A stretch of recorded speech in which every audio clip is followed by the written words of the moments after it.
এনামুল হক বিজয়, যিনি একসময় ছিলেন বাংলাদেশ ক্রিকেটের বরপুত্র। 2012 অনূর্ধ্ব-19 বিশ্বকাপে সর্বোচ্চ রান স্কোরারদের তালিকায় বাবর আজম রিককদের পেছনে ফেলে প্রথম হয়েছিলেন তিনি। কিন্তু আজ নিজের মাঝে নিজেকে হারিয়ে খুঁজছেন তিনি। খ্যাতি যেন কাল হয়ে দাঁড়িয়েছে তার জন্য। সম্প্রতি সামাজিক যোগাযোগ মাধ্যমে সাব্বির রহমানকে নিয়ে ভাইরাল হয়েছে একটি ভিডিও, যেখানে বলা হচ্ছে বিসিবির ওপর রাগ করে বাংলাদেশ ছেড়ে স্কটল্যান্ড জাতীয় দলে যোগ দিয়েছেন সাব্বির রহমান। কিন্তু খবরটি মিথ্যা বলে জানিয়েছেন সাব্বির রহমান নিজেই। সাব্বিরের এই ভিডিও ভাইরাল হওয়ার আগে ভাইরাল হয়েছিল এনামুল হক বিজয়ের এমন আরও একটি ভিডিও।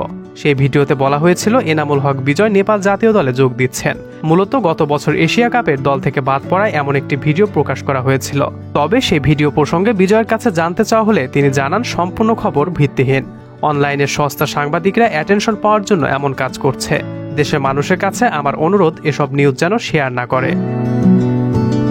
2012 সালের শেষ দিকে ঘরের মাঠে ওয়েস্ট ইন্ডিজের সাথে ওয়ানডে অভিষেক হয় তার। রান কিংবা সেঞ্চুরি সবকিছু মিলিয়ে বিজয় ক্যারিয়ারের শুরুতে সকলের প্রশংসায় ভাসতে থাকেন। নিয়মিত রান হয়তো পাচ্ছিলেন না, তবে মাঝে মধ্যে বড় ইনিংস খেলছিলেন। সবকিছু মিলিয়ে ভালোই চলছিল। তবে 2015 বিশ্বকাপে স্কটল্যান্ডের বিপক্ষে ম্যাচে ফিল্ডিং করার সময় হাতে মারাত্মক আঘাত পান তিনি। পরবর্তীতে আর সেই বিশ্বকাপেই খেলা হয়নি তার। এরপরে শুরু হয় ক্রিকেট ক্যারিয়ারে বিজয়ের অধপতন। জাতীয় দলে ভালোভাবে সুযোগই পাননি।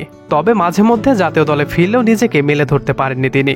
এমনকি সীমিত ওভারের ক্রিকেটের কিছু ম্যাচেও আস্থার প্রতিদান দিতে পারেননি তিনি। হয়েছেন মোটা দাগে ব্যর্থ।